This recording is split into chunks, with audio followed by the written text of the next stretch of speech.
আজ সুপ্রিম কোর্টে সুপ্রিম থাপ্পড় খেল বিজেপি। কলকাতা হাইকোর্ট আগেই স্পষ্টভাবে জানিয়ে দিয়েছিল যে বাংলার ১০০ দিনের কাজ বন্ধ রাখা যাবে না, অবিলম্বে তা চালু করতে হবে। কিন্তু সেই রায়কে চ্যালেঞ্জ করে কেন্দ্রের বিজেপি সরকার গিয়েছিল শীর্ষ আদালতে অর্থাৎ সুপ্রিম কোর্টে। আজকে সুপ্রিম কোর্ট সেই মামলা খারিজ করে দিল। অর্থাৎ মানুষের অধিকারের প্রশ্নে বিজেপির আবার আইনি পরাজয় ঘটল সুপ্রিম কোর্টে। অর্থাৎ মানুষের অধিকারকে বঞ্চিত রেখে, মানুষের প্রাপ্যকে অস্বীকার করে, আদালতের নির্দেশকে অমান্য করে বিজেপি প্রমাণ করে দিয়েছে বা দিয়েছিল যে তারা বাংলা বিরোধী, তারা গরিব মানুষ বিরোধী, তারা বাংলার মানুষ বিরোধী।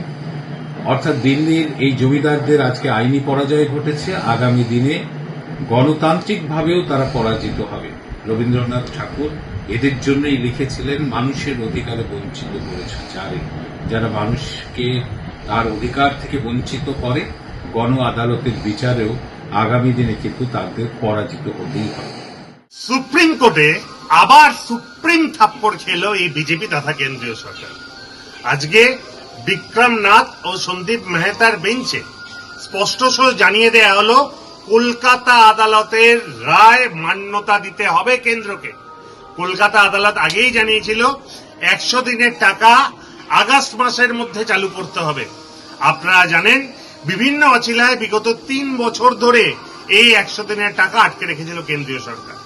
এর বিরুদ্ধে শুধু দিল্লিতে গিয়ে আন্দোলন করেন অভিষেক বন্দ্যোপাধ্যায়।